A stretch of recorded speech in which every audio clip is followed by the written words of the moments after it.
దేవుడు అనుగ్రహించిన సమయంలో మనం అందరం కలిసి ఆయన మాటలను చదువుకొని మనలో లోపల సరి చేసుకొని మనం అందరం ప్రభువు దగ్గరికి ప్రయాసపడతాం. ఈరోజు మనము ఆలోచన చేయబడేటువంటి పాఠము మార్కు సువార్త 9వ అధ్యాయము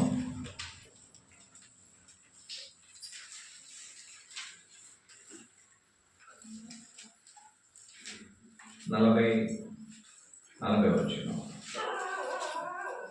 మనకి విరోధి కానివాడు మన పక్షంలో ఉన్నవాడే. ఈరోజు పాఠం ఏమిటంటే మనకు విరోధి కానివాడు మన పక్షంగా ఉన్నటువంటి వాడు. ఇదే ఆలోచన అనేది లోకా గారు 9వ అధ్యాయం 49, 50 వచనాల్లో తెలియజేస్తున్నారు. అయితే మత్తయి, యోహాను గారు వీటిని ఎడిట్ చేయడం జరుగుతుంది, దాన్ని వాళ్ళు రచించలేదు. కానీ మార్కు, లోకా గారు ఈ విషయంలో ప్రస్తావనకు తీసుకురావడం జరిగింది. ఆనాడు ప్రభువైన యేసుక్రీస్తు భూమి మీదకి వచ్చినప్పుడు అనేకులకు ఆయన దేవుని యొక్క వాక్యాన్ని బోధించారు.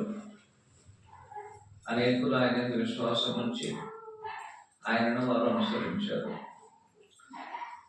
అనుసరించినటువంటి వారిలో అనేకులు ఆయన ఎన్నుకొని వారికి అధికారమును అనుగ్రహించారు. అధికారమును వారు అనేక రకాలుగా వినియోగించారు. కొంతమందికి అధికారం అనేది వారు వినియోగిస్తూనే ఉన్నారు. ఉదాహరణకి మత్తయి సువార్త 10వ అధ్యాయంలో 70 మందికి ఆయన అధికారం ఇచ్చి వారు అనేకులకు దేవుని యొక్క రాజ్యం యొక్క సువార్తను ప్రకటించమని వారిని పంపించడం జరుగుతుంది. ఆ విధంగా పంపించబడినటువంటి వారిలో అనేకులు ప్రభు దగ్గరకు వచ్చారు. తిరిగి వారు పొందినటువంటి విశేషమైన ఆదరణ విషయంలో ప్రభుత్వ వారు చర్చించారు. దాని విషయంలో వారు సంతోషించారు. లోక 11వ అధ్యాయంలో మనం తేటగా తెలియజేయబడుతుంది. అయితే అటు తర్వాత ఈ 75 మందిలో ప్రభువుని ఎప్పుడు వెంబడించారని మనకు తెలియదు. కానీ ఆ 70 మందిలో ఉన్నటువంటి వారు ఎవరైనా సరే ఒకరు అదే అధికారమును, ప్రభు ఇచ్చిన అదే అధికారమును, ప్రభు ఇచ్చిన అదే శక్తిని ఉపయోగించి ఇంకొను వారు దయాలు కలగొచ్చున్నారు. చెప్పేటువంటి ఆలోచన అనేది మనం గుర్తించగలిగినప్పుడు జరిగినటువంటి సంఘటనను మనం తెలుసుకోవడానికి అవకాశం ఉంది. ఆ 70 మంది శిష్యుల్లో అనేకులు విస్తారముగా దేవుని యొక్క వాక్యాన్ని బోధించారు. కొంతమంది ఇంకానూ బోధిస్తున్నారు. నేను చెప్పేది ఎక్కడో ఉన్నటువంటి దినాల్లో ఆ విధంగా బోధించి అనేకమైన అద్భుతములు చేసేటువంటి వారందరూ విస్తారముగా వెళ్ళిపోయినా సరే ఒక వ్యక్తి ఇంకొను, అంటే ప్రభు ఉన్నటువంటి దినములలో యేసుక్రీస్తు యొక్క నామమున దయ్యములను వెలువచ్చున్నాం. అదే మనకు చెప్పబడినటువంటిది 38వ వచనం. 38వ వచనంలో అంతటి యోహాను బోధకుడా, ఒకడు నీ పేరట దయ్యమును వెలువొట్టుట చూచితమే, మనలను వెంబడించువాడు కాదు కనుక వారిని ఆటంకపరిచితమని చెప్పినది. ఇప్పుడు 12 మంది అపోస్తలులు ఒకటి కానటువంటి వ్యక్తులు. 12 మంది అపోస్తలులకి మినహాయింపు 12 మంది అపోస్తలులు కానటువంటి వారు. ఒకవేళ ఒక వ్యక్తి ఎవరే ఉండొచ్చును, ఆ 70 మంది శిష్యులు ఒక ఆయనగా ఉండొచ్చు. ఇంకో ప్రభు యొక్క నామమునందు దయ్యాలు వెలువడుతూనే ఉన్నాడు. మనము మత్తయి సువార్త 10వ అధ్యాయంలో ఈ విధంగా తెలియజేయబడింది, గమనించాలి.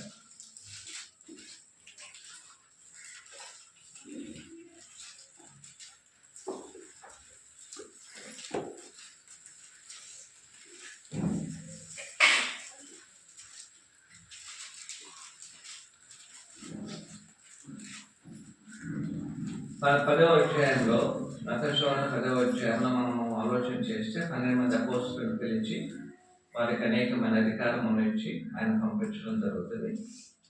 అటు తర్వాత ఇదే సందర్భంలో 70 మందిని కూడా ఆయన ఏర్పాటు చేసుకొని అలాగనే అధికారం ఇచ్చి ఆయన పంపించడం జరుగుతుంది.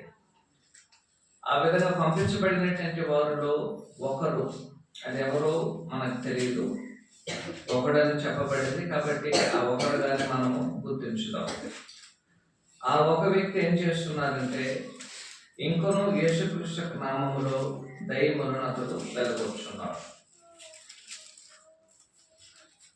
ఒకసారి మా లోకసువార్త 10వ అధ్యాయం తీసుకున్నాడు. లోకసువార్త 10వ అధ్యాయము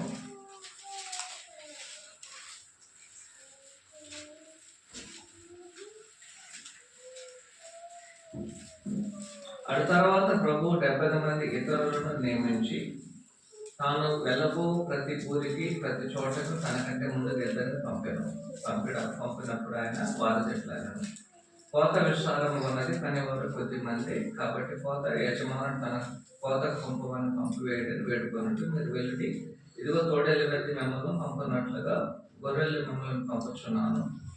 మీరు వారు చేయవలసినటువంటి పనులన్నిటినీ ఆయన విస్తరించి వారికి తెలియజేసి 9వ వచనంలో, అందులో నున్న రోగులను స్వస్థపరచుడి, దేవుని రాజ్యం మీ దగ్గర వచ్చి ఉందని వారితో చెప్పాను. ఈ అధికారం అనేది ఒక 12 మందికి మాత్రమే ప్రభువు ఇవ్వకుండా మరియు 70 మందికి ఎక్స్టెన్షన్ చేయడం అనేది జరిగారు. కాబట్టి ఈ 70 మందిలో ఎవరో ఒక ఆయన ఇంకొను ప్రభు దినములలో ఆయన యొక్క నామమున అనేకమైన దయ్యాలు కలుగుతున్నారు. అదే మనం చదివినటువంటిది మార్కు సువార్త 9వ అధ్యాయం 38వ వచనం. ఇంకొను దయ్యాలు వెలుగొచ్చున్నారు. కానీ ఇలాగున్న దయ్యములు వెళ్ళగొట్టడము, అది యేసుక్రీస్తు నామములో దయ్యములు వెళ్ళగొట్టడము, వెళ్ళగొట్టబడినటువంటి దయ్యములు అనేది ఆ మనుషుల నుంచి వెళ్ళిపోవడాన్ని అక్కడున్న అపోస్తలులు చూశారు. 12 మంది చూశారు. 12 మంది చూసినటువంటి వారు ప్రభు యొక్క ఆలోచన లేకుండా ఏ వ్యక్తి అయితే దయ్యములను వెలగొచ్చున్నారో ప్రభు యొక్క నామం ఉపయోగించి ఆ యొక్క వ్యక్తిని పరిచిన తర్వాత ఇప్పుడు ప్రభు దగ్గరకు వచ్చి వారు తెలియజేస్తున్నారు. ఇక్కడ తెలియజేసేటువంటిది ఎవరు? అపోస్తలుడైన యోహాను గారు ప్రభు దగ్గర చెప్తున్నారు. 38వ వచనంలో, అంతటా యోహాను బోధకుడా, యోహాను గారు ఇప్పుడు యేసుక్రీస్తు వారి దగ్గర చెప్తున్నారు. ఏమని చెప్తున్నాడు? ఒకడు నీ పేరిట దయ్యములు వెళ్ళగొట్టుట చూచితిమి, దయ్యాలు వెళ్ళగొట్టుచున్నాడు, జరుగుతుంది అక్కడ.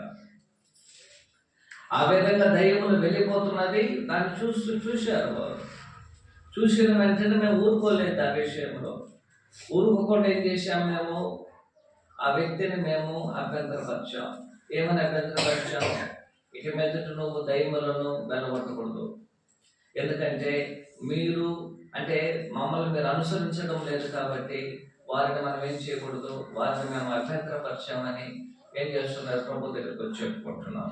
ప్రభు చెప్పారు 39వ వచనంలో, అందుకు యేసు వాళ్ళని ఆటంకపరచబడి, వాళ్ళు ఆటంకపరచాల్సినటువంటి అవసరం అనేది లేదు.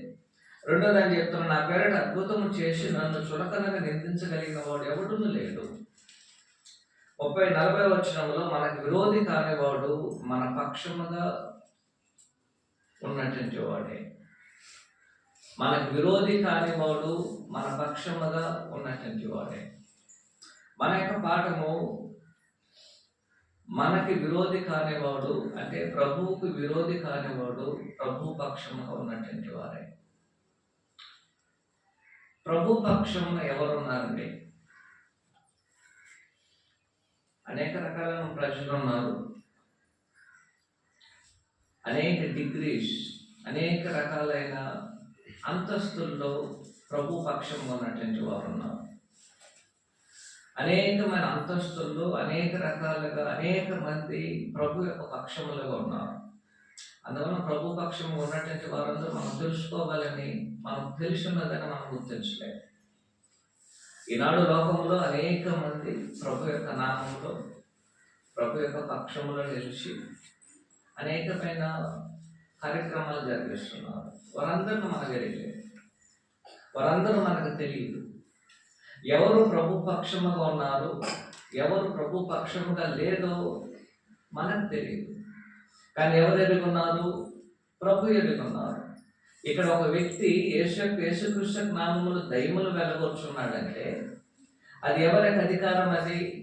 అది ప్రభు అధికారమైనను, అపోస్తులకు అధికారమైనను, ఆయన నామములో దయ్యములు వెళ్ళగొచ్చున్న వానికి అధికారమైన సరే అంత అధికారం అంతా కూడా ఒక ఆయన దగ్గర నుంచే వస్తున్నది.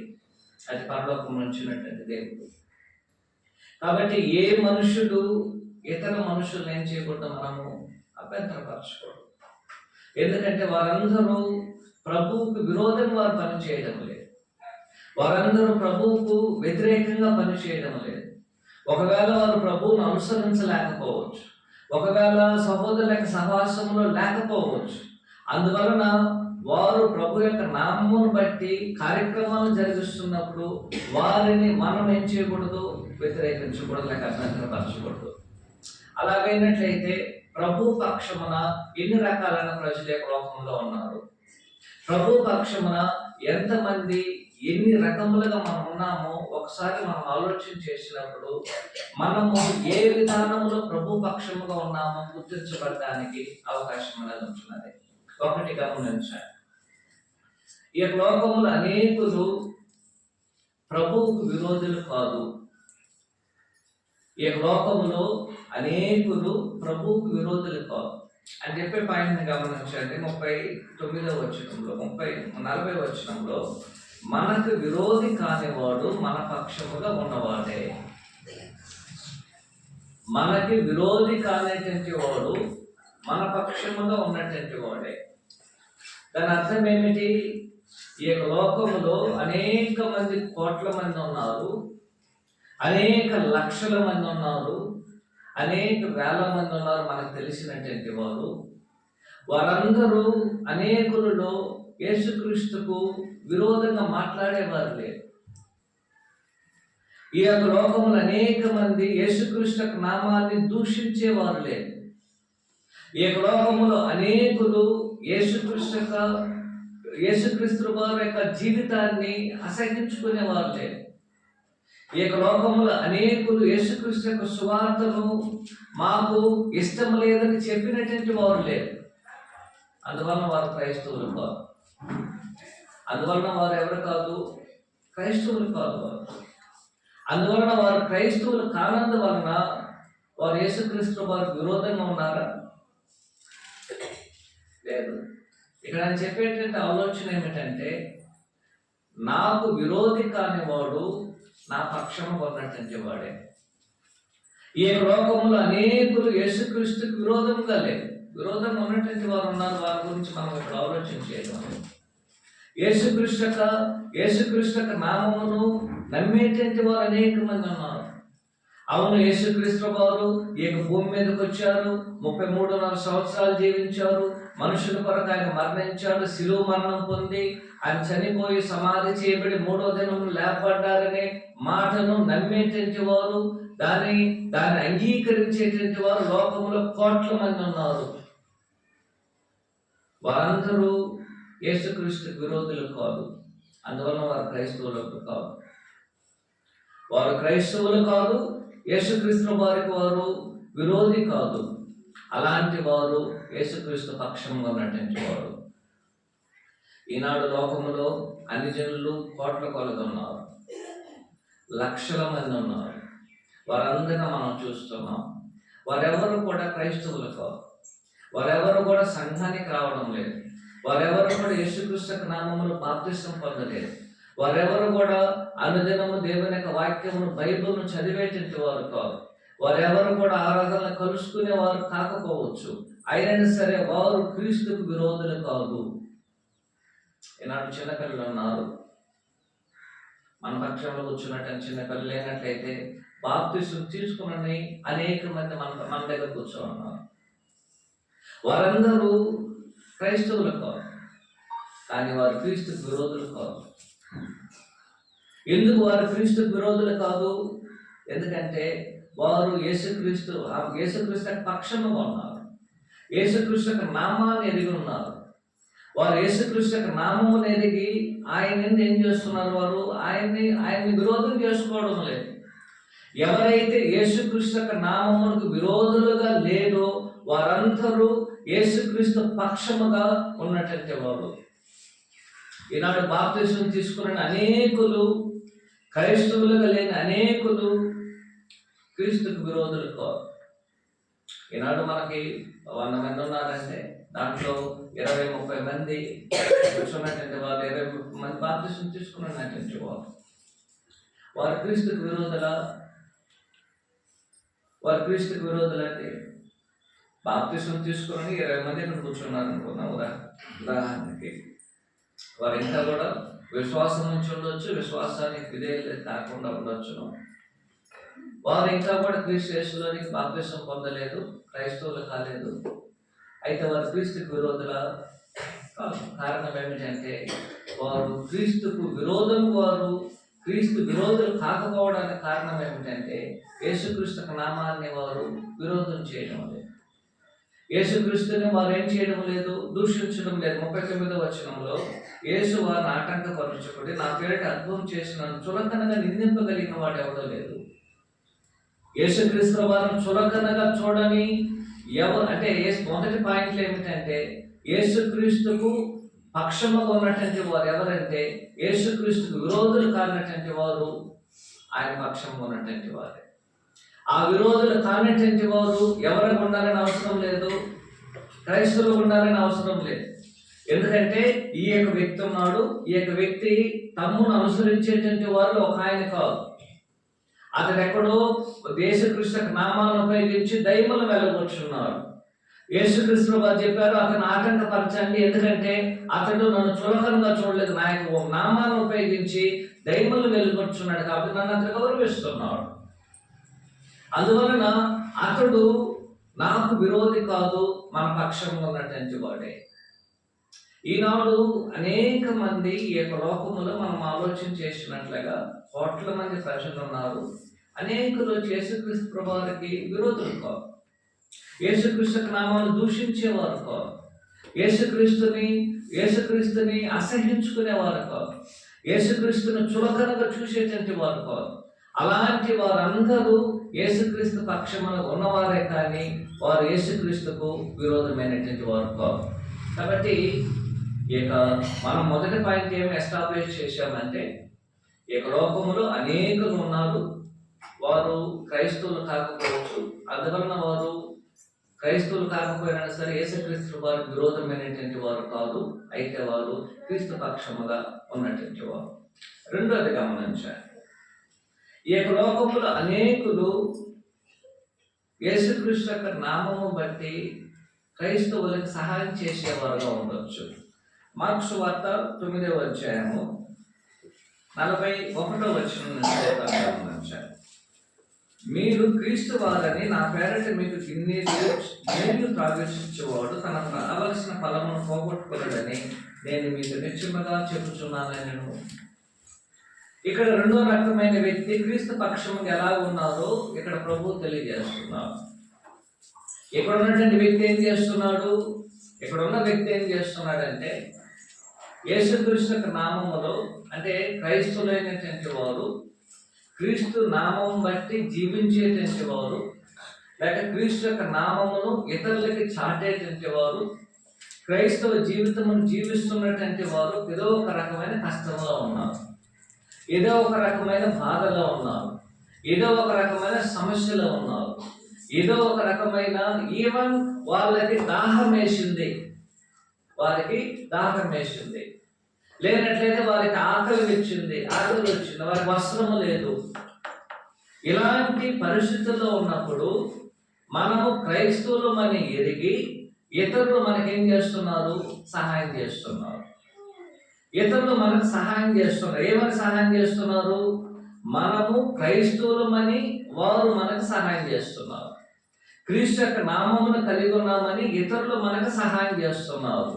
కానీ మీరు సహాయం చేసేటువంటి వారు క్రైస్తవులకు ఉండాలని లేదు అని చెప్పేటువంటి ఆలోచన గమనించండి. 41వ వచనంలో మీరు క్రీస్తు వారు నా పేరిట మీకు గిన్నెడు నీళ్లు తాగనిచ్చేవాడు. ఆ వ్యక్తి ఎవరికి ఉండాల్సిన అవసరం లేదు, క్రైస్తవుడు ఉండాలని అవసరం లేదు. క్రైస్తవుడు ఉండొచ్చు లేదని చెప్పడం లేదు. అతడు క్రైస్తవులుగా ఉండొచ్చును, క్రైస్తవేతరుడుగా ఉండొచ్చు. ఈ యొక్క లోకంలో అనేక కోట్ల మంది ఉన్నారు, వారు క్రీస్తు యొక్క నామమును ఎరిగిన వారు, అయితే క్రైస్తవులు కాదు. క్రైస్తవులను వారు ఎరిగినటువంటి వారు క్రీస్తు యొక్క నామములో మనం పనిచేస్తున్నప్పుడు, క్రైస్తవ జీవితాన్ని జీవిస్తున్నప్పుడు మనలను వారు గుర్తించి ఆ ఎండలో మనం దేవుని యొక్క వాక్యాన్ని బోధిస్తున్నప్పుడు, లేనట్లయితే ఆకలి కొన్నప్పుడు ఏదో ఒక రకమైనటువంటి సహాయమును మనకి వారు చేస్తున్నారు. మనకు సహాయం చేయడానికి గల కారణం ఏమిటంటే మన మీద ఏదో వారికి ఒక పిటి, ఒక కరుణ, ఒక కృపను కలిగి మనకు వారు సహాయం చేస్తున్నారు. మన మీద వారు దయను కలిగి మనకు సహాయం చేస్తున్నారు. ఆ విధంగా చేయడానికి ఏకైక కారణం ఏమిటంటే మనము యేసుక్రీస్తు నామములో ఏదో ఒక పనిలో ఎలాగో మనం జీవిస్తున్నాం. అయితే ఇప్పుడు కొంతమంది వచ్చారు, అయ్యా వారు ఆకలిగా ఉన్నారు, వారు దాహముగా ఉన్నది వారికి, కాబట్టి వారికి మనం సహాయం చేద్దామని వారు సహాయం చేశారు. ఆ సహాయం అనేది ఏ రూపంలో అయినా సరే ఉండొచ్చు, ఏ రూపంలో అయినా సరే వారు ఉండవచ్చు. సహాయం చేసినప్పుడు ఆయన సహాయం పొందినటువంటి మనము మా సహాయాన్ని పొందేశాము, మనకు బాధని తీరిపోయింది. ఇప్పుడు ఎవరైతే మనకు సహాయం చేశారో ఒకటి వారు క్రైస్తవులకు ఉండొచ్చును, లేనట్లయితే క్రైస్తవులుగా కానటువంటి వారు ఉండొచ్చు. ఒకవేళ వారు క్రైస్తవులు కానటువంటి వారికి ఉండడం సరే, మనకు వారు సహాయం చేయడం ద్వారా వారి ప్రతిఫలన పొందుతున్నారు. ఇప్పుడు ఆయన చెప్తున్నాడు, అలాంటి వారు కూడా క్రీస్తు పక్షంలో ఉన్నటువంటి వారే. అలాంటి వారు కూడా ఎవరైతే క్రీస్తు యొక్క నామములో ఎవరికైనా సహాయం చేసేటువంటి వారందరూ క్రీస్తు పక్షముగా ఉన్నటువంటి వారు.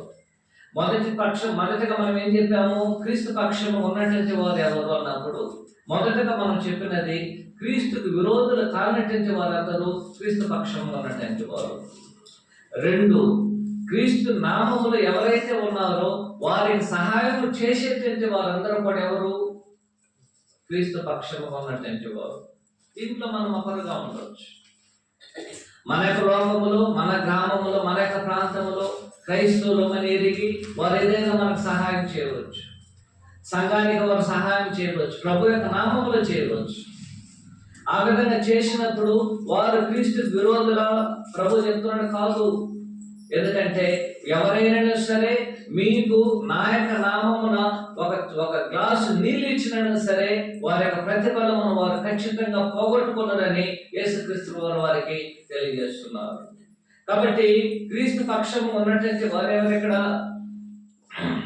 ఎవరైతే క్రీస్తు నామములో మనకు సహాయం చేస్తున్నారో వారు క్రీస్తు పక్షంలో ఉన్నటువంటి వారు. 3వ రకమైన ప్రజలను గమనించండి. ఎవరు క్రీస్తు పక్షంలో ఉన్నటువంటి వారు? క్రీస్తు పక్షంలో ఉన్నటువంటి వారికి మరో ఉదాహరణ ఆయన ఎవరిని తెలియజేస్తున్నాడు గమనించండి. 17వ వచనంలో, 36-37 వచనాలలో, మార్కు సువార్త 9వ అధ్యాయం 36-37 వచనము. ఒక చిన్న బిడ్డను తీసుకుని వారి మధ్య నిలబెట్టి వారిని ఎత్తి కౌగిలించుకొని, ఈ చిన్న బిడ్డల్లో ఒకరిని నా పేరిట చేర్చుకున్నవాడు నన్ను చేర్చుకుని, నన్ను చేర్చుకున్నవాడు నన్ను పంపిన వారిని చేర్చుకున్నాడు. ఎవరిని చెప్తున్నాడు ఆయన? ఎవరైతే మనలను చేర్చుకుంటారో. ఎవరిని? ఈ చిన్న బిడ్డల్లో ఒకరిని ఆయన ఎత్తుకొని ఏం చేశాడు? ఆయన కౌగులించుకొని ఆ కార్యక్రమాలు జరిగించారు. అయితే చిన్న బిడ్డలు అని చెప్పినప్పుడు దానికి అర్థం ఏమిటి? ఎవరి గురించి మాట్లాడుతున్నారు ఆయన? మత్తయి సువార్త 18వ అధ్యాయంలో ఇంకొక రకంగా చెప్పబడింది గమనించాను. మత్తయి సువార్త 18వ అధ్యాయం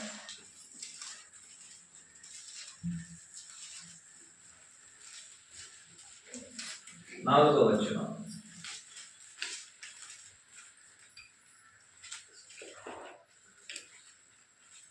3-4 వచనం. మీరు మార్పు పొంది చిన్నబిడ్డ వంటి వారైతే కానీ పరలోక రాజ్యమును ప్రవేశింపరని మీతో నిశ్చయముగా చెప్పుచున్నాను. ఎవరు క్రీస్తు పక్షం ఉన్నవారు ఇక్కడ? ఎవరైతే తన్ను తాను చిన్న బిడ్డ వలె తగ్గించుకొని ఈ లోకములో జీవిస్తారు, వారు క్రీస్తు పక్షం ఉన్నటువంటి వారు.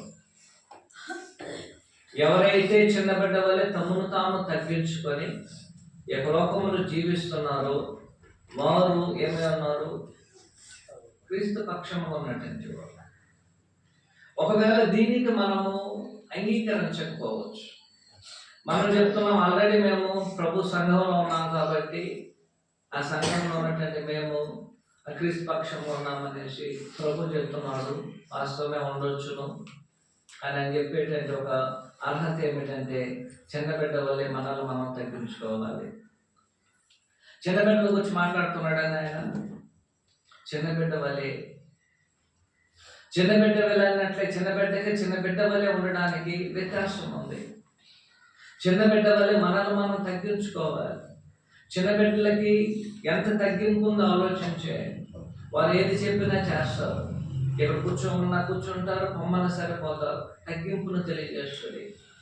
చిన్నబిడ్డలు నిష్కర్షమైనటువంటి వారు, కలంకం లేనటువంటి వారు, దోషం లేనటువంటి వారు.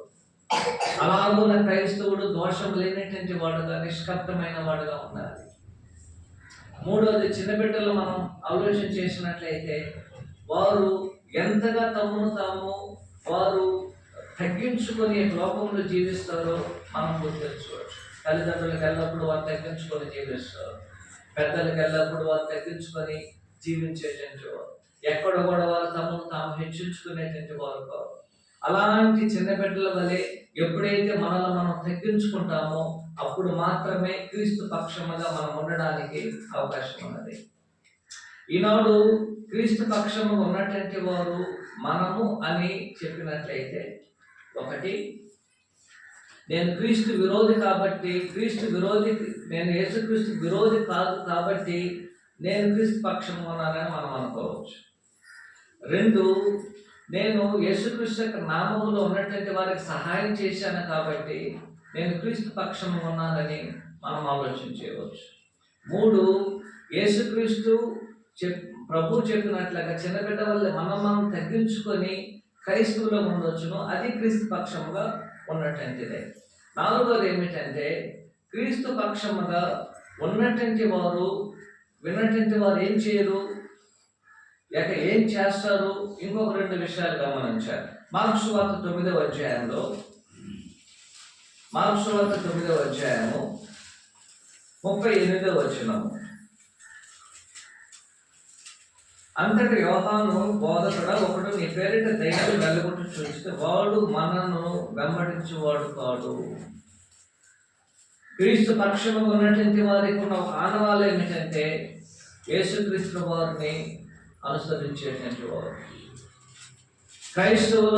క్రైస్తవులతో సహవాసం కలిగేటువంటి వారు, క్రైస్తవుల యొక్క సహవాసములో ఉండి యేసుక్రీస్తు వారిని వెంబడించేవారు క్రీస్తు పక్షముగా ఉన్నటువంటి వారు. క్రీస్తు పక్షము ఉన్నటువంటి వారిలో మొదటి గుర్తు ఏమిటి? చిన్నబిడ్డ వాళ్ళు తగ్గించుకునేటువంటి వారు. రెండు, యేసుక్రీస్తు 38వ వచనం ప్రకారము వారిని వెంబడించేటువంటి వారు, క్రీస్తుని వెంబడించేవారు, మనం అందరం వెలిగినటువంటి వారు. మరియు ఐదో పాయింట్ ఏమిటంటే, క్రీస్తు పక్షముగా ఉన్నటువంటి వారికి ఒక గుర్తు ఏమిటో మార్కు సువార్త ఇదే 9వ అధ్యాయము 39వ వచనం తెలియజేయబడింది. 39వ వచనాన్ని గమనించాలి. 39వ వచనంలో, అందుకు యేసు వారిని ఆటంకపరచుకుడి. క్రీస్తు పక్షముగా ఉన్నటువంటి వారికి ఉన్న ఒక గుర్తు ఏమిటంటే, క్రీస్తు యొక్క నామములో ఎవరైతే దేవుని మాటలను బోధిస్తున్నారో, క్రీస్తు యొక్క నామములో క్రీస్తు యొక్క అధికారం ఉపయోగించి ఎవరైతే జీవిస్తున్నారో, ఎవరు క్రీస్తు యొక్క నామములో ఉంటున్నారో వారిని ఆటంకపరచనటువంటి వారు క్రీస్తు పక్షంగా ఉన్నటువంటి వారు.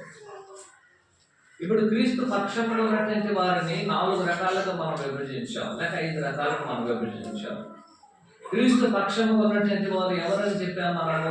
ఒకటి, క్రీస్తు విరోధి కానటువంటి వారు క్రీస్తు పక్షంగా ఉన్నటువంటి వారు. రెండు, క్రీస్తు పక్షంగా ఉన్నటువంటి వారు ఎవరు? క్రీస్తు పక్షంగా ఉన్నటువంటి వారు ఎవరంటే, రెండో పాయింట్లో మనం ఆలోచన చేయగలిగినప్పుడు, ఎవరైతే యేసుక్రీస్తు నామములో ఇతరులకు సహాయం చేయడానికి వచ్చారో వారు క్రీస్తు పక్షముగా ఉన్నటువంటి వారు. మూడోది ఏమిటంటే క్రీస్తు పక్షముగా ఉన్నవారు తను తాను తగ్గించుకునేటువంటి వారు.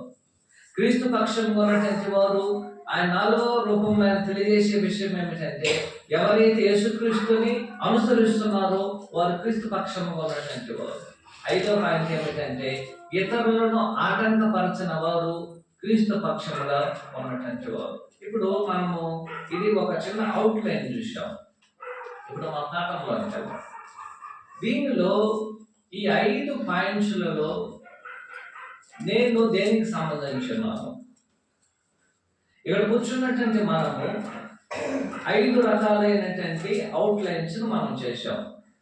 ఒక అవుట్లైన్ ఏమిటి? క్రీస్తు పక్షముగా ఉన్నటువంటి వారు క్రీస్తుకు విరోధులు కానటువంటి వారు. మనము ఆ కోవకు చెందిన వారమా? 2, క్రీస్తు పక్షముగా ఉన్నటువంటి వారు ఎవరు? ఎవరైనా సరే యేసుక్రీస్తు నామములో ఇతరులకి సహాయం చేసేటువంటి వారు. ఆ కోవకు చెందినటువంటి వారమా? 3, క్రీస్తు మనకు తెలియజేసినట్లుగా మనలను మనం తగ్గించుకొని యేసుక్రీస్తుని అనుసరించేటువంటి వారిలో మనం ఉన్నామా? లేనట్లయితే 4వ పాయింట్లో క్రీస్తు నామంలో ఉన్నటువంటి వారిని ఆటంకపరచని పరిచేటువంటి వారుగా ఒకటిగా మనం ఉంటున్నాం. ఆలోచించే ఇక్కడ ఆటంకపరిచింది ఎవరండి? ఆటంకపరిచినది ఎవరు? అపోస్తలులు ఆటంకపరిచారు. అపోస్తలులు ఏమని ఆటంకపరిచారు? అయా మేము వారు మన యొక్క సహవాసం లేనటువంటి వారు మన యొక్క సహవాసం లేదు కాబట్టి వారిని మేము ఆటంకపరిచాము. ఎందుకు ఆటంకపరిచారు వారు? ఎందుకంటే మాకు తెలిసినటువంటి వారు కాదు. ఎప్పుడు కూడా వారిని మా యొక్క సహవాసంలో చూడలేదు. ఎప్పుడు కూడా వారు మనతో కలిసి దైవ కార్యక్రమాల్లో పాల్గొనలేదు. మనతో కలిసి ప్రార్థన చేయలేదు. మనతో కలిసి ఆరాధనలో పాల్గొనలేదు.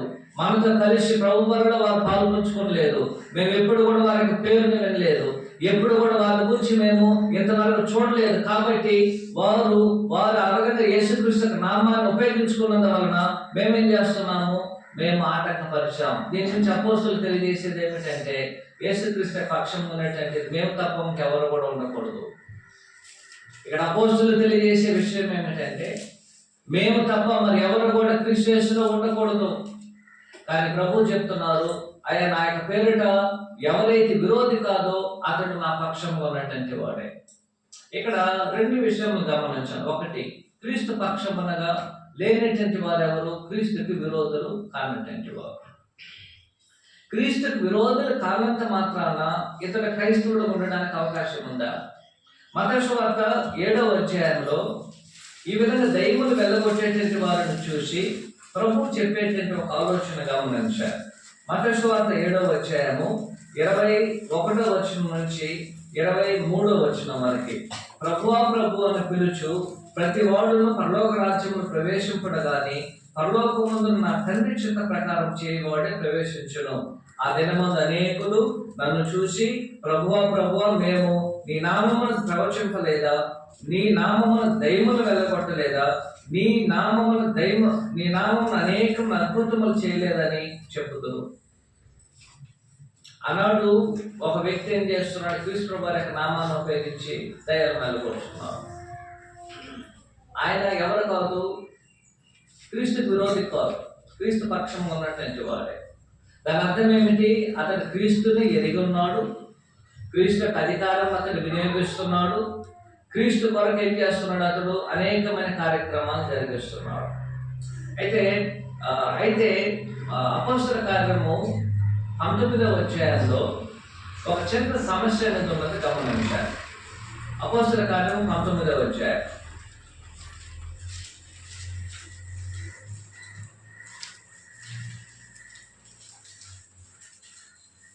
అపోస్తల కార్యము 19వ అధ్యాయం 14 నుంచి 16 వచనాలు.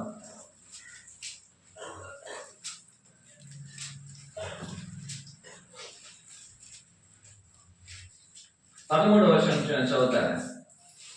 అప్పుడు దేశ సంచారము మాంత్రికులైన కొందరు యూదులు పౌలు ప్రకటించి యేసు తోడు మేము వచ్చి నుంచి చేర్చున్నాం అన్న మాట చెప్పి దైవములు పట్టిన వారి మీద ప్రభుని యేసు నామం ఉచ్చరించుటకు పూనుకున్నది. యూదుడైన శవస్తును ఒక ప్రధాన యాజకుని కుమారుడు 7 అలాగూ చేయుచుండిరి. అందుకు ఆ దయ్యము, నేను యేసును గుర్తెరుగుదును, పౌలును కూడా ఎరుగుదును, కానీ మీరెవరని అడగగా దయ్యం పట్టిన వాడు ఎగిరి వారి మీద పడి వారిలో 2 లొంగదీసుకొని గెలిచెను. అందుచేత వారు దిగంబరులై గాయములు తగిలి ఆ ఇంటి నుండి పారిపోయేది.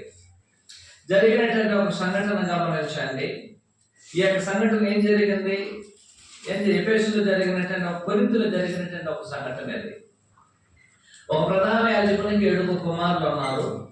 వారు ఏం చేస్తున్నారంటే పౌలు గారు చేసినటువంటి అదే పనిని వీరు కూడా చేస్తున్నారు. పౌలు గారు యేసుక్రీస్తు నామములో అనేకమైన దయ్యాలు వెలగొచ్చున్నారు. దానికి ముందు 12వ వచనం గమనించినట్లయితే పౌలు గారు అనేకమైన అద్భుతాలు చేస్తున్నారు, అనేకమైన సూచక్రియలు చేస్తున్నారు. ఇన్ని చేసినటువంటి ఈ యొక్క నామాన్ని గుర్తుపెట్టినటువంటి వీరేం చేస్తున్నారంటే ప్రధాన యాజకుల యొక్క కుమారులు కాబట్టి అదే యేసుక్రీస్తు నామాన్ని ఉపయోగించి అనేక మంది దయ్యములు వెలగొట్టడానికి వారు ప్రయత్నం చేశారు. కానీ దయ్యములు ఏం చేసింది? ఇప్పుడు దయ్యములు ఏం చేసిందంటే ఆ ప్రధాన యాజకుల కుమారులు చూసి చెప్పింది, మేము యేసుని గురించి ఎరుగున్నాము, రెండోది ఎవరిని ఎరుగున్నాము, మేము పౌలు గారిని కూడా నేను ఎరుగున్నాము, కానీ ఎంతగా మీరెవరని చెప్పి వారి మీద గంతులు వేసి కూర్చొని వారిని శిక్షించడం జరిగేది. అలాగూ చేసినటువంటి వ్యక్తిగా మార్కు సువార్త 9వ అధ్యాయం 38వ వచనంలో ఉన్నటువంటి వ్యక్తి కాదు. ఆ యొక్క వ్యక్తి ఏం చేస్తున్నాడు? యేసుక్రీస్తు నామములో అద్భుతములను లేక దయ్యములను వెళ్ళగొట్టుచున్నాడు. నేను దయ్యములను వెళ్ళగొట్టినందువలన క్రీస్తు విరోధం దాని అర్థమా? కాదు. అతడు అపోస్తుల్లో ఒకడు కాదు, లేనట్లయితే అపోస్తులు ఎరిగినటువంటి వాళ్ళలో ఒకరు కాదు, అపోస్తులు అనుసరిస్తున్న ఒకరిలో ఆ యొక్క వ్యక్తి ఎవరు కాదు? ఒక వ్యక్తి కాదు. ఒకటి అపోస్తులు ఎరిగిన వారు కాదు, అపోస్తులతో అనుసరించేవారు కాదు, ఈవెన్ వారు అపోస్తులు చేస్తున్న పనులు పాల్పొందినటువంటి వారు కాదు. అందువలన వారు యేసుక్రీస్తుకు విరోధులు కాదు. వారు క్రీస్తు పక్షంగా ఉన్నటువంటి వారు. క్రీస్తు పక్షం ఉన్నంత మాత్రాన వారు పరలోకానికి వెళ్ళడానికి అవకాశం ఉందా? మత్తయి సువార్త 7వ అధ్యాయం 22వ వచనం మనం చదివినట్లయితే నీ నామమును అనేక మంది ఏం చేశారు? ఆ దినమందు అనేకులు 22వ వచనంలో ఆ దినమందు అనేకులు నన్ను చూసి ప్రభువా ప్రభువా మేము నీ నామమును ప్రవచించలేదా, నీ నామమును దయ్యములు వెళ్ళగొట్టలేదా, నీ నామమును అనేకులు అద్భుతములు చేయలేదని చెప్తున్నప్పుడు యేసు అప్పుడు నేను మిమ్మల్ని ఎన్నడూ ఎలాగ అక్రమం చేయవాళ్ళారా, నా ఎదురు నుండి మీరు వెళ్ళండి. ఈనాడు అనేక మంది లోకములో క్రీస్తు విరోధులు కానటువంటి వారు ఉన్నారు. వారందరూ క్రైస్తవులు కాదు. యేసుక్రీస్తు నామములో అనేకమైన అద్భుతాలు చేయవచ్చును. ఈ దినములందు ఇప్పుడు కూడా యేసుక్రీస్తు నామములో అనేకమైన సూచక్రియలు చేయవచ్చును. యేసుక్రీస్తు నామాన్ని ఉపయోగించి అనేకులు ఏం చేయవచ్చును? అనేకమైన గొప్ప కార్యక్రమాలు జరిగించవచ్చు. ఈనాడు మా సేవలు చేస్తున్నారు. అందువలన వారు ఎవరు కూడా క్రీస్తుకి విరోధులు కాదు. వారందరూ క్రీస్తు వారి యొక్క పక్షంలో ఉన్నటువంటి వారు. కానీ వారు నిత్యత్వంలో రక్షణ పొందడానికి అవకాశం ఉందా? మత్తయి సువార్త 7వ అధ్యాయం 22వ వచనం 23వ వచనం ప్రకారము ప్రభు చెప్పే ఆలోచన ఏమిటంటే అక్రమం చేయవల్లారా మిమ్మల్ని ఎన్నడూ కూడా నేను ఎరగను. రెండవది గమనించాను. క్రీస్తు పక్షం ఉన్నటువంటి వారిలో రెండో రకమైన తరగతి ఎవరు? యేసుక్రీస్తు నామములో ఉన్నటువంటి వారికి సహాయం చేసేటువంటి వారు. క్రీస్తు యొక్క నామములో అనేక మందికి సహాయం చేయొచ్చున్నారు. కానీ వారందరూ కూడా రక్షణ పొందడానికి అవకాశం ఉందా? వారు కూడా లేదు.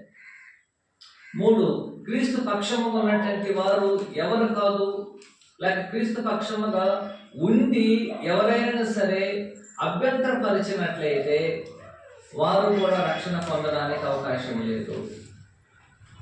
ఇక్కడ మార్కు సువార్త 9వ అధ్యాయంలో మనం చదివినటువంటి ఒక ఆలోచన ఏమిటంటే 41వ వచనంలో 39వ వచనంలో అందుకేసు వారిని ఆటంకపరచుకుడి. నేను క్రీస్తులో ఉన్నాను, క్రీస్తు పక్షముగా ఉన్నాను, క్రీస్తు యేసులోని బాప్తిసం పొందాను, ఒక క్రైస్తవుడు ఉన్నాను. ఇతరులను నేను ఆటంకపరచగలిగిన వారిలో ఒకరుగా ఉన్నట్లయితే నేను రక్షణ పొందడానికి అవకాశం ఉన్నదా? రక్షణ పొందడానికి అవకాశం ఉందండి అని చెప్తున్నాడు. గమనించండి 42వ వచనంలో నా నామమందు విశ్వాసం ఉంచు ఈ చిన్నవారిలో ఒకరిని అభ్యంతరపరచు వాడెవడో వాడు మెడకు పెద్ద తెలుగుడు రాయి కట్టబడి సముద్రములు పడవేయుట వానికి మేలు. అలాంటి వాడు రక్షణ పొందుతాడండి. నేను క్రైస్తవుడు ఉండొచ్చును, క్రీస్తు పక్షము ఉండొచ్చును, యేసుక్రీస్తు నామములో బాప్తిసం పొంది ఉండొచ్చును, ఆరాధనలో పాలు పొంది ఉండొచ్చును, ప్రభు వలలో పాలు పొంది ఉండొచ్చును, నేను నిజమైన క్రైస్తవుడుగా జీవిస్తూ ఉండొచ్చు, యేసుక్రీస్తు వారిని నేను అనుసరించవచ్చును. ఒకవేళ యేసుక్రీస్తు మనకు చెప్పినట్లుగా మనల్ని మనం తగ్గించుకునే లోకంలో జీవించవచ్చు. అయినా సరే ఇతరులు మనం అభ్యంతరపరిచినట్లయితే మనం రక్షణ పొందడానికి అవకాశం ఉందా? రక్షణ పొందడానికి అవకాశం అదే. అయ్యా నేను తగ్గించుకోవచ్చును, అయ్యా ప్రభువును వెంబడిస్తున్నాను, వెంబడించవచ్చును. కానీ యేసుక్రీస్తు నుండి విశ్వాసం ఉంచేటువంటి వారిలో ఒకరికి మనము అభ్యంతరముగా ఉన్నట్లయితే మనము నిత్య రక్షణను కోల్పోవడానికి అవకాశం అనేది ఉంటున్నది. క్రైస్తవుని యొక్క ముఖ్యమైన ఉద్దేశం ఏమిటండి? ఈ లోకములు జీవించే క్రైస్తవుని యొక్క ముఖ్యమైన ఉద్దేశం ఏమిటి? ఒక క్రైస్తవుని యొక్క ముఖ్యమైన ఉద్దేశం ఏమిటండి? 43-44 వచనాలు. 43-44 వచనాలు. నీ చెయ్యి నేను అభ్యంతరపరిచినట్లుగా దాన్ని నరికి వేయము. నీ 2 చేతులు కలిగి నరకములో అగ్నిలో పోవుట కంటే అంగహీనుడవై జీవములో ప్రవేశించుట మేలు. యేసుక్రీస్తు వారిని మనం అనుసరించడానికి గల ఉద్దేశం ఏమిటి? యేసుక్రీస్తు వారిని మనం వెంబడించడానికి గల ఉద్దేశం ఏమిటి? యేసుక్రీస్తు వారు మనకు ఆజ్ఞాపించినట్లుగా చిన్నపిల్లల వల్ల మనల్ని మనం తగ్గించుకోవడానికి ఒక కారణం ఏమిటి? అటు యేసుక్రీస్తుని వెంబడించాలన్నా, అటు యేసుక్రీస్తు వారు మనకు చెప్పినట్లుగా ఆయనకు విశ్వాసం ఉంచవలేనన్నా, లేనట్లయితే మనల్ని మనం తగ్గించుకొని ఆయనకు విశ్వాసం ఉంచి తగ్గించుకొని యేసుక్రీస్తు వారు మనం అనుసరించినా సరే ఒకే ఒక ఉద్దేశం ఏమిటంటే మనమందరము నిత్య జీవనం ప్రవేశించడం. ఇది మనకు ఉద్దేశం. నిత్య జీవనం ప్రవేశించడం మనకు ఉద్దేశం కానట్లయితే నేను క్రీస్తు పక్షంలో ఉన్నానని చెప్పుకోవడం ఏం ప్రయోజనం ఉంది? ఏం ప్రయోజనం లేదు. ఇక్కడ ఆయన తెలియజేసే ఒకే ఒక ఉద్దేశం ఏమిటంటే నేను ఎంతగా యేసుక్రీస్తు వారిని విశ్వాసం ఉంచి ఎంతగా నన్ను నేను తగ్గించుకొని ఎంతగా యేసుక్రీస్తు వారిని నేను అనుసరించినను సరే ఇతరులకు నేను అభ్యంతరంగా ఉన్నట్లయితే అని చెప్తున్నాడు, నీవు నిత్య రాజ్యంలో ప్రవేశించబడ్డం అనేది అసాధ్యము. నిత్యములో మనం ప్రవేశించలేము. 44వ వచనం ఆయన తెలియజేసినట్లుగా జీవములో ప్రవేశించుట మేలు. జీవములో ప్రవేశించడమే క్రైస్తవునికి దేవుడు అనుగ్రహించినటువంటి ఉద్దేశమే ఉండవలేను. 46వ వచనంలో గమనించండి. 46వ వచనం 45:6లో నీ పాదము నిన్ను అభ్యంతరపరిచిన దాన్ని నరికివేయము, 2 పాదములు కలిగి నరకములు పడవేయటి కంటే కుంటివాడివై నిత్య జీవములు ప్రవేశించుట నీకు మేలు. క్రైస్తవుని ఉద్దేశం ఏమిటి? నిత్య జీవములు ప్రవేశించడమే మన యొక్క ఉద్దేశం. క్రీస్తు పక్షము ఉండడం వలన ఉద్దేశం కాదు. క్రీస్తు పక్షం ఏం చేయవచ్చును? అనేకులుగా ఉండవచ్చు. క్రీస్తుకు విరోధులు కానంటి వారందరూ కూడా క్రీస్తు పక్షంలో ఉన్నటువంటి వారు. క్రీస్తు యేసునందు విశ్వాసం ఉంచే వారందరూ కూడా క్రీస్తు పక్షంలో ఉన్నటువంటి వారు. యేసుక్రీస్తు యొక్క నామములో యేసుక్రీస్తు యొక్క నామములో ఇతరులకు సహాయం చేసేటువంటి వారు, లేక యేసుక్రీస్తు యొక్క నామంలో ఉన్నటువంటి వారికి సహాయం చేసేటువంటి వారందరూ కూడా ఏమై ఉన్నారు? క్రీస్తు పక్షంలో ఉన్నటువంటి వారు. యేసుక్రీస్తు విశ్వాసం ఉంచి ఆయన అనుసరించి మనల్ని మనము చిన్నపిల్లల వల్ల తగ్గించుకునే వారందరూ కూడా క్రీస్తు పక్షంలో ఉన్నటువంటి వారు కూడా లేదని చెప్పడం లేదు. కానీ క్రీస్తు పక్షముగా ఉన్నటువంటి వారు ఒకవేళ ఇతరులను మనం అభ్యంతరకరం కలిగజేసినట్లయితే మనం చెప్పవచ్చు, అయ్యా నేను తగ్గించుకుంటున్నాను, దాన్ని నేను తగ్గించుకొని జీవిస్తున్నాను, ఎవరిని కూడా ఎక్కడ కూడా నేను హెచ్చించుకోవడం లేదు, నేను యేసుక్రీస్తు వారిని విశ్వాసం ఉంచి ఉన్నాను, ఈవెన్ యేసుక్రీస్తు వారిని నేను అనుసరిస్తున్నాను, ఈవెన్ నేను యేసుక్రీస్తు వారిని అనుసరించడము ఎలాగో మనకు తెలుసు, అనుసరించేటువంటి వారు నేను ఒకరిని. ఎందుకంటే యోహానుగా చెప్పారు, మనలను అనుసరించే వారిలో ఒక వ్యక్తి కాదతడు. కాబట్టి సహోదరులందరూ ఎరిగినటువంటి వారు, ప్రభు యొక్క సహవాసంలో ఉన్నటువంటి వారు. అయినా సరే ఒకరికి మనం అభ్యంతరం తెలియజేసినట్లయితే మనం ఏం చేయడానికి అవకాశం ఉంది? నిత్య జీవం పొందకపోవడానికి అవకాశం అనేది ఉంటున్నది. కాబట్టి క్రైస్తవుల యొక్క ఉద్దేశం ఏమిటంటే మనమందరము నిత్య జీవములో ప్రవేశించడం. ఆ నిత్య జీవంలో ప్రవేశించడానికి క్రీస్తు పక్షమున ఉంటే మాత్రం సరిపోదు. క్రీస్తు పక్షంలో ఉన్నటువంటి మనము తీసుకోవలసిన జాగ్రత్తలను మనం గుర్తించకపోయినట్లయితే మనం నిత్య జీవం ప్రవేశించకుండా నశించుకోవడానికి అవకాశం అనేది ఉంటున్నది. ఈరోజు అనేక మంది క్రీస్తు పక్షం ఉండడానికి తమను తాము హెచ్చించుకొంటున్నారు, అంటే తమను తాము వహించుకొంటున్నారు ఆయన పక్షమున. అయ్యా మీరు ఎంతమంది క్రీస్తు పక్షం ఉన్నామంటే, అయ్యా మేమందరం క్రీస్తు పక్షంగా ఉన్నాం. ఎలాగున్నారు? క్రీస్తు విరోధులము కాదు కాబట్టి ఆయన పక్షంగా ఉన్నాం. క్రీస్తు యొక్క నామంలో అనేక మంది వస్తున్నారు, వారికి మేము క్రీస్తు నామం సహాయం చేస్తున్నాం, మనం క్రీస్తు పక్షంగా ఉన్నటువంటి వారమే. అందువల్ల మనం క్రైస్తవులు కాకపోవచ్చు. మూడోది ఏమిటి? యేసుక్రీస్తు నామంలో మనం విశ్వాసం ఉంచవచ్చు, అది క్రీస్తు పక్షంగా ఉండడమే. యేసుక్రీస్తు నామంలో యేసుక్రీస్తుని మనం అనుసరించే వారు ఉండొచ్చు, అది క్రీస్తు పక్షంగా ఉండడమే. ఈవెన్ యేసుక్రీస్తు వారు చెప్పినట్లుగా మనల్ని మనం తగ్గించుకునే లోకంలో చిన్నపిల్లల వల్ల జీవించవచ్చు, క్రీస్తు పక్షంగా ఉండడమే. అయినా సరే అలాంటి వారికి ఉన్న శోధన ఏమిటంటే ఏదో ఒక రకంగా మనము ఇతరులను అభ్యంతరపరచవచ్చు. ఇతరులను మనం అభ్యంతరపరిచినట్లయితే ఆ అభ్యంతరం అనేది మనం ఏం చేస్తుంది? క్రీస్తు పక్షం ఉన్నదాన్ని విలువ చేయడం లేదు, మనం నరకమును ప్రవేశించడానికి అవకాశం ఉంది. మన జీవితంలో మనం ఎవరికి అభ్యంతరంగా ఉన్నామో ఆలోచించే 3 రకాలైన ప్రజలకు మనము అభ్యంతరంగా ఉండడానికి అవకాశం ఉంది. 1, నాకు నేను అభ్యంతరంగా ఉండడానికి అవకాశం ఉంది. 2, ఇతరులకు నేను అభ్యంతరకరంగా ఉండడానికి అవకాశం ఉంది. 3, ప్రత్యేకించి చిన్నపిల్లలకు మనం అభ్యంతరంగా ఉండడానికి అవకాశం ఉంది. ఈ 3 రకాలైన ఉద్దేశములు అనేది 38 నుంచి 50 వచ్చిన వరకు మాట్లాడబడింది. 1, నాకు నేనేం చేయవచ్చును? అభ్యంతరకరంగా ఉండవచ్చు. ఇతర సహోదరులకు నేను అభ్యంతరకరంగా ఉండవచ్చు. 3, చిన్నపిల్లలకు కూడా మనం ఏం చేయవచ్చును? అభ్యంతరకరంగా ఉండవచ్చు. ఈ నిజంగా ఆయన చిన్నపిల్లల విషయాన్ని మాట్లాడాడు. ఆ చిన్నపిల్లలు ఆయన తీసుకెళ్లి కౌగులించుకొని వారిని ఆశీర్వదించి అక్కడి నుంచి ఆయన పంపించాడు. కాబట్టి ఏ వ్యక్తి అయినా సరే ఈ యొక్క లోకంలో క్రీస్తు పక్షంగా ఉన్నానని చెప్పి మనం ఇతరులకు అభ్యంతరంగా ఉన్నట్లయితే అభ్యంతరం అనేది మనలను ఏం చేస్తుంది? మనం ఎంత క్రైస్తవులుగా ఉన్నాను, ఎంతగానో నేను తగ్గించుకొని ఉన్నాను, ఎంతగా యేసుక్రీస్తును మనం గమనిస్తున్నాను అనుకున్నాను సరే, మనం ఇతరులకు అభ్యంతరంగా ఉన్నట్లయితే మనము ఖచ్చితంగా జీవములు ప్రవేశించడము అసాధ్యము. మన ఉద్దేశం ఏమిటి?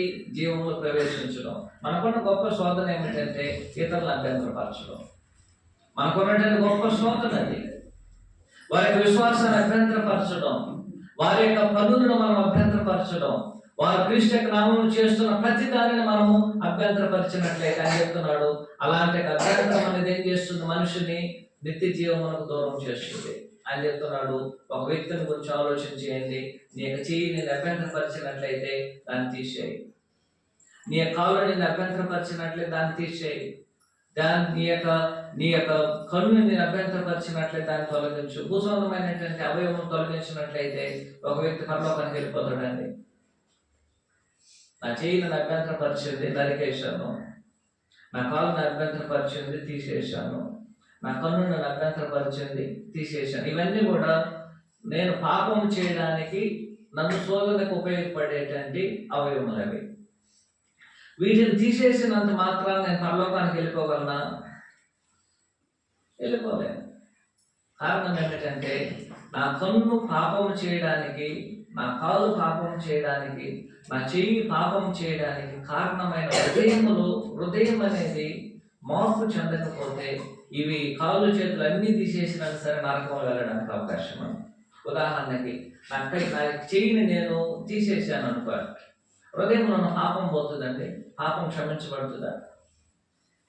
పాపం క్షమించబడదు. హృదయంలో పాపం అలాగే ఉంటుంది.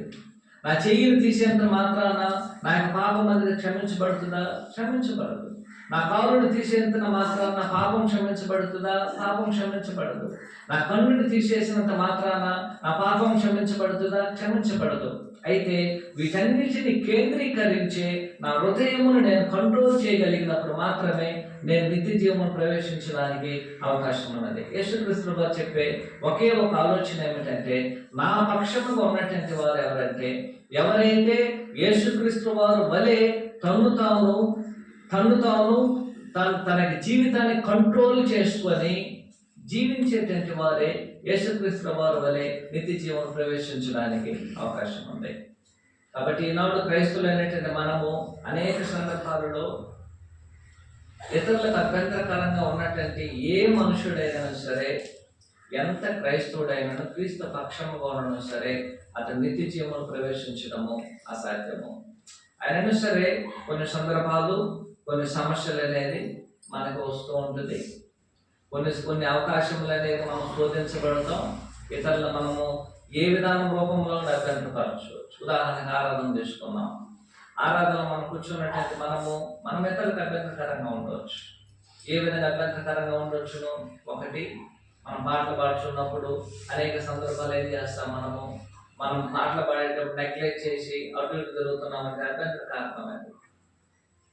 కొన్ని సందర్భాల్లో మనము ప్రార్థన చేస్తున్నప్పుడు ఏదైనా మాట్లాడుతున్నట్లయితే అది ఇతరులకు అభ్యంతరకరమైనటువంటి. దేవుని యొక్క వాక్యాన్ని బోధిస్తున్నప్పుడు ఇతరులను డిస్ట్రాక్ట్ చేయడం, ఇతరులను వచ్చి దిశదించడము, ఇతరుల యొక్క వాక్యాన్ని వినకుంటున్నట్లుగా మనం ఏదైనా కొన్ని పనులు చేసి ఇతరులు మన యొక్క గమనాన్ని వారు చూసి దేవుని యొక్క వాక్యాన్ని వినకుండా చేయడం, అభ్యంతరకరంగా ఉండడం. ప్రభు వాళ్ళలో మనం పాల్గొంటున్నప్పుడు కొన్ని సందర్భాలు మనం ఏం చేస్తాము, మన యొక్క మనసు అనేది వేరే రకంగా ఆలోచన చేసి ఇతరులు మనం ఏం చేస్తున్నాం, మనం ఉద్దేశం తెప్పడం అభ్యంతరకరమే. మనం ఏదైనా కానుకలు వేసేటప్పుడు మనం ఏదో ఒక రూపంలో వారు వేయకుండాట్లుగా మనం అభ్యంతరపరచడం. ఆరాధనకు రావడానికి మనం ఏదో ఒక రకమైన కారణం చేత మనం అభ్యంతరపరచడం. ఇవన్నీ మనకు తెలియకుండానే మనం చేసేటువంటి అభ్యంతరాలు. ఒక క్రైస్తవుడు నిత్య జీవం ప్రవేశించడం మనకి గురి అయినట్లయితే ఆ గురికి అనేకమైన ఆటంకములు అనేది మనకి జీవితంలో జరుగుతుంది. అలా జరిగినప్పుడు ఈవెన్ అపోస్తలులకే సమస్య ఏర్పడింది. యేసుక్రీస్తు వారు చెప్పారు, అయ్యా మీరు కూడా నిత్య జీవమును కోల్పోవడానికి అవకాశం ఉంది. ఏం జరిగింది? అయ్యా ఎవరో నా పక్షంగా ఉన్నటువంటి వాళ్ళని అభ్యంతరపరిచారు. యేసుక్రీస్తు వారు చెప్పారు, వాళ్ళని అభ్యంతరపరచకండి. ఎందుకంటే అభ్యంతరపరిచినటువంటి వారు సముద్రములో అతనికి పెద్ద తిరగటి రాయిని కట్టి పడవేసి అతన్ని ఆ విధంగా చనిపోవడం అతనికి బెటరు. కాబట్టి క్రైస్తవుడు అనేటువంటి వాడు ఇతరులకు వారి యొక్క క్రైస్తవ జీవితం జీవించడానికి అభ్యంతరముగా లేనటువంటి వారే క్రీస్తు పక్షముగా ఉన్నటువంటి వారు. ఏ విధానములైనా సరే ఒక సహోదరునికి, ఒక సహోదరికి, ఏ క్రైస్తవుడికైనా సరే ఒక అభ్యంతరముగా లేనటువంటి వాడే క్రీస్తు పక్షముగా ఉన్నటువంటి వాడు. ఇప్పుడు ప్రశ్న ఏమిటంటే, నేను క్రీస్తు పక్షముగా ఉన్నానా? ఉన్నట్లయితే ఏ రూపంలో ఉన్నాను? 2, క్రీస్తు పక్షంగా ఉన్నటువంటి వారు ఇతరులను అభ్యంతరపరిచేవారు కాదు.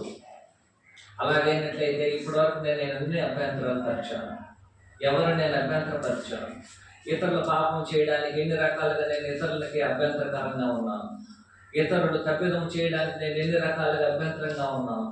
ఇతరుల క్రైస్తవ జీవితాన్ని జీవించడానికి నేను ఎన్ని రకములుగా నా యొక్క పాపం చేత ఇతరులను అభ్యంతరపరుస్తున్నాను? ఇతరుల పాపం చేయడానికి ఏ రూపంలో నేను ఇతరులకి నాకు కారణం ఉన్నానో నేను గుర్తించకపోయినట్లయితే మనము ఎన్ని రకములుగా మనం జీవించాలనుకున్న క్రీస్తు పక్షంగా ఉన్నా సరే ఖచ్చితంగా అలాంటి వారికి దేవుడు చెప్తున్నాడు, వారు నిత్య జీవనం ప్రవేశించడము అసాధ్యం. మన ఉద్దేశం నిత్య జీవనం ప్రవేశించడం, దాని కొరకు తాను సెల్ఫ్ కంట్రోల్, తాను పరిత్యజించుకునేటువంటి వారు, తన యొక్క శరీరంలో అవయములన్నిటిని తన జీవితమును యేసుక్రీస్తు కొరకు పరిత్యజించి తాను ఆ విధంగా తగ్గించుకునేటువంటి వాడే నిత్య జీవనం ప్రవేశించడానికి అవకాశం ఉంది. అంతే తప్ప నేను క్రీస్తుకు విరోధిని కాదు, క్రీస్తు పక్షంగా ఉన్నాననే ఆలోచనలతో ఈ లోకంలో ఎంతకాలం మనం జీవించినా సరే దానివల్ల ప్రయోజనం అనేది లేదు. ఇక్కడ మనం చదివినటువంటి పాఠం ఏమిటంటే నెగిటివ్ సెన్స్లో ఎవరికి మనం అభ్యంతరం లేకుండా ఉంటున్నామో అప్పుడు మనం క్రీస్తు యొక్క పక్షంలో ఉన్నటువంటి వారు. క్రీస్తు పక్షంలో ఉన్నటువంటి వారు ఎవరో చూశాము. రెండోది, క్రీస్తు పక్షంలో ఉన్నటువంటి వారికి ఎలాగో అభ్యంతరపరచగలం మనం ఏం చేశాము చూశాము. అలాగేనట్లయితే నేను క్రీస్తు పక్షంలో ఉన్నానా, క్రీస్తు విరోధ కాకుండా ఉన్నానా? ఒకవేళ నేను క్రీస్తు పక్షంలో ఉన్నట్లయితే ఖచ్చితంగా మనం ఇతరులకు అభ్యంతరకరంగా ఉన్నటువంటి వారే క్రీస్తు పక్షంగా ఉన్నటువంటి వారు. ఆ విధంగా మనం అందరం ఉండడానికి దేవుడు సహాయపడిన దాకా కోరుతూ ఉన్నటువంటి మీ అందరికీ ప్రభువైన యేసుక్రీస్తు నామములో వందనాలు తెలియజేసుకుంటూ ఈ కార్యక్రమాన్ని ముగిస్తున్నాను. అందరికీ వందనాలు.